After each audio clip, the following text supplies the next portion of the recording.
Good morning everyone. This is about Sunday morning routine. So ఐరన్ లేచేంత వరకు నేను కూడా లేవను, అలాగే పడుకొని ఉంటాను అనమాట. ఆల్మోస్ట్ 8:30 to 9 మధ్యలో లేచాము. లేవగానే కరెక్ట్ తన రూమ్లో ఉన్న వాష్రూమ్లోకి వచ్చేస్తుంది అనమాట. సో ఫ్రెష్ అప్ అయిపోతుంది, బ్రష్ కూడా చేస్తుంది మంచిగా తన సెల్ఫ్గా. సో నేను వీడియో పెట్టాను అనేసరికి మాట్లాడడానికి ట్రై చేస్తుంది.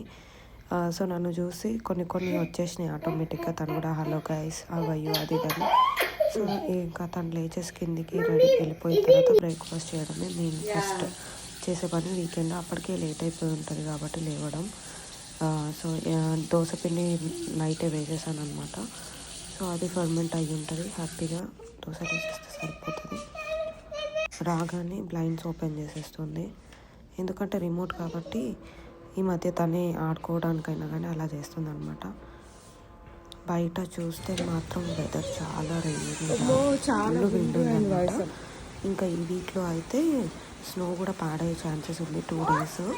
సో స్నో పడితే మంచిగా డే టైంలో పడబోతుంది కాబట్టి ఈసారన్నా పిక్చర్స్ తీసుకుందామని అనుకుంటున్నాను. సో ఫస్ట్ మనకు దోశ ఆర్ ఇడ్లీ బ్యాటర్ వేస్తే ఫర్మెంట్ అయ్యి రెడీగా ఉంటే అమ్మాయి అనిపిస్తుంది. సో ఫైనల్గా దోశలు వేసేస్తే బ్రేక్ఫాస్ట్ ఈజీగా అయిపోతుంది. చట్నీ ఒక్కటి ఇప్పుడు చేయాలి. సండే ప్లాన్స్ ఏం లేవు, జస్ట్ ఈవినింగ్ అయితే ఒక ఫ్రెండ్ వాళ్ళు మేము కలుస్తున్నాం అనమాట. వాళ్ళ ఇంట్లో గేమ్స్ ఆడుకోవడానికి అలా.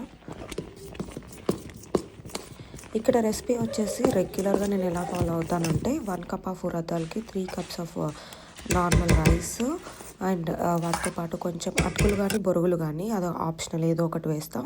బట్ పక్కా శనగపప్పు స్మాల్ కప్ అండ్ వాటితో పాటు సాబుదానా 1 cup అండ్ మెంతులు. సో దోశలు అయితే హోటల్ స్టైల్ వచ్చేస్తాయి అనమాట. బ్రేక్ఫాస్ట్ అయిన తర్వాత ఇంకా ఐరా ఆడుకుంటుంది కాసేపు. నేను టీవీ చూద్దామని అనుకుంటున్నా. హోప్ మీకు ఈ షార్ట్ నచ్చిందని అనుకుంటున్నా. నచ్చితే లైక్ చేయండి.